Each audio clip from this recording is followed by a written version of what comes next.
کچھ خاصان خدا ہیں، تاریخ بتاتی ہے، قرآنی آیات بتاتی ہیں، مفسرین جو روایات نقل کرتے ہیں وہ بتاتی ہیں کہ کچھ خاصان خدا ہیں، اللہ تعالیٰ ان کی عبادت کو قبول کرنے کا اعلان فرماتا ہے، خود ہی اعلان فرماتا ہے۔ انما ولیکم اللہ ورسولہ والذین آمنوا الذین یقیمون الصلاۃ ویؤتون الزکاۃ وہم راکعون۔ رکوع کی حالت میں انگوٹھی دی امیر المومنین نے، یہ آیت نازل ہوئی، یہ خبر جنگل کی آگ کی طرف پھیل گئی۔ علی نے حالت رکوع میں ایک انگوٹھی دی تھی، وہ اس کی شان میں آیت نازل ہو گئی ہے۔ ایک آدمی کے بارے میں ہے 27 انگوٹھیاں دی اس نے، 27 انگوٹھیاں، کچھ نہیں۔ آیت اتروانے کے لیے جو انگوٹھی دیتا ہے اس کی شان میں آیت نہیں اترتی، ٹھیک ہے جی۔ اور آپ کو تعجب ہوگا، کمیٹی بٹھائی گئی، کمیٹی، یہ دیکھو کہ علی نے جو انگوٹھی دی ہے اس کی کیا قیمت تھی۔ وہ سمجھتے تھے کہ وہ مال کی جتنی قیمت ہو، جتنی زیادہ دیگیں پکیں اتنا اجر ملتا ہے۔ نہیں بابا، ایسا نہیں ہے۔ اللہ تعالیٰ کے ہاں وہ ایک پیٹرول پمپ پر میں نے دیکھا تھا، معیار اور مقدار، کوالٹی اور یہ اللہ کوالٹی کو دیکھتا ہے، کوالٹی کو۔ اچھا، انہوں نے کمیٹی نے پتہ ہے کیا رپورٹ دی؟ کہا علی، ہم نے تحقیق کی ہے، علی نے جو انگوٹھی پہنی تھی وہ ملک کے شام، آج کے سوریہ کے 1 سال کے ٹیکس اور مالیات کے برابر اس کی قیمت تھی، اس لیے آیت نازل ہو گئی ہے۔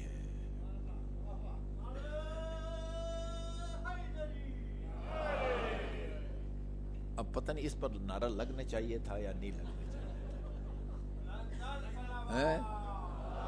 اللہم صلی اللہ محمد وعلی محمد۔ ایک دفعہ میں وہاں پنسڑکی میں عشرے کے دوران وہ شہید مطہری کے ایک بات نقل کر رہا تھا۔ کچھ لوگ نامعقول فضائل بیان کرتے ہیں۔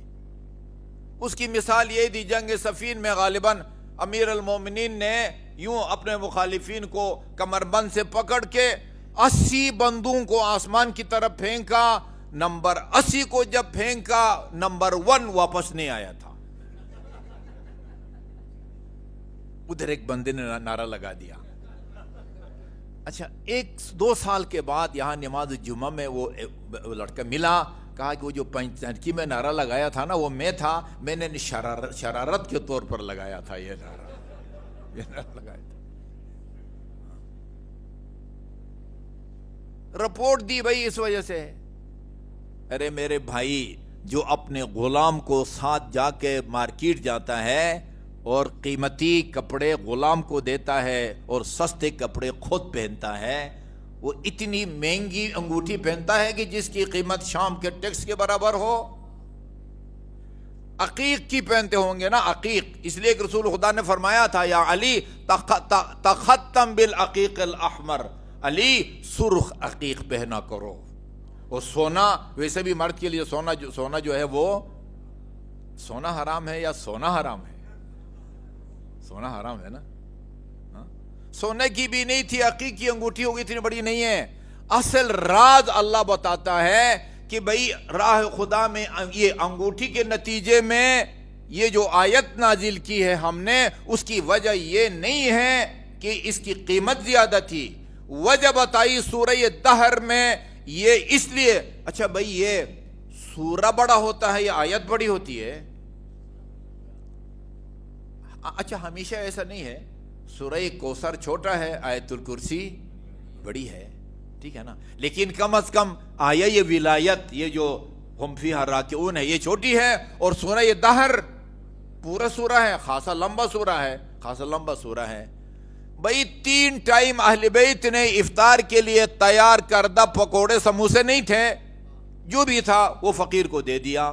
پورا سورہ نازل ہوتا ہے، کیا سونا پیس کے آٹا جو ہے وہ بنایا گیا تھا اور اس کی روٹیاں پکی تھی؟